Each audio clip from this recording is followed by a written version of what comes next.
Here are today's top news stories and why they matter. We begin from Tanzania, where incarcerated chairman of the opposition Chadema party Tundu Lissu has urged the party members to continue their political activities online, especially on social media.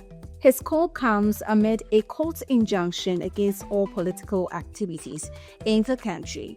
Here's DW's Naomi Gisela with why the story matters. The Chadema party is currently navigating a period of political uncertainty following a High Court ruling in Dar es Salaam sub-registry on Wednesday imposing a temporary injunction on the party's activities.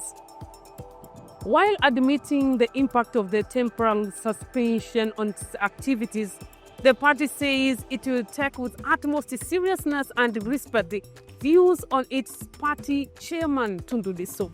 It is unclear what strategies it will deploy in the coming days, but the party says it is currently considering Tundu Lissu's advice and is determined to find the most strategic and effective way forward under its "No Reforms, No Elections" campaign slogan. In South Africa, the death toll from the heavy flooding in South Africa's Eastern Cape province keeps rising.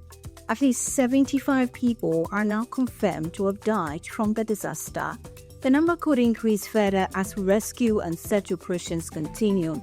Although parts of South Africa have been struck by heavy rainfall and cold conditions, some residents say this kind has never been seen before. In Mali, Russian mercenary group Wagner has officially ended its activities in the country, handing over activities to the Russian-backed African Corps. Wagner claims to have restored control of regional centers to the Malian militia junta, eliminating key insurgent leaders. While this handover is seen as a major shift in Mali's security operations, many view Wagner's exit as a part of the Kremlin's plan to consolidate Russia's military presence in the country through the African Corps. Why is this story crucial? DW's Bran Posimos has the details.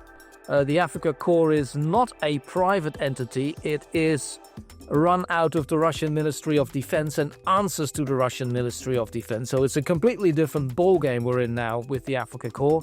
And it still works with the Malian armed forces. And they are overseeing more defeats because Mali is not getting any safer.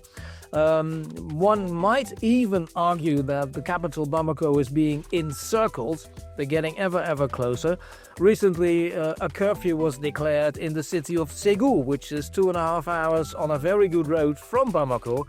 And that's the first time I recall ever having seen a curfew in a place like that.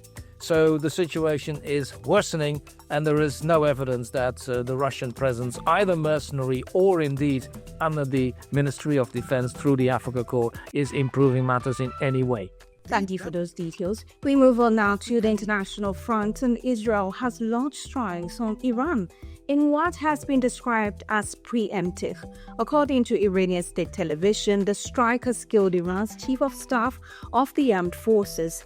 Israeli Prime Minister Benjamin Netanyahu, in defense of the strike, called the operation Rising Lion, describing it as a targeted military operation to roll back the Iranian threat to Israel's survival.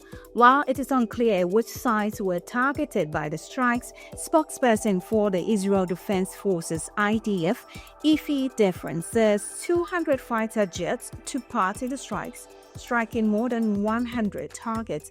On their side, Iran has vowed severe punishment following the strikes because Israel admits Iran has launched 100 drones in retaliation. Meanwhile, U.S. Secretary of State Marco Rubio says Washington was not involved in the Israeli strike. And that'll be all for today. Don't forget to leave a comment, do like, share, and subscribe to our channel, DW Africa. I am Ajua Tinkwama Domina.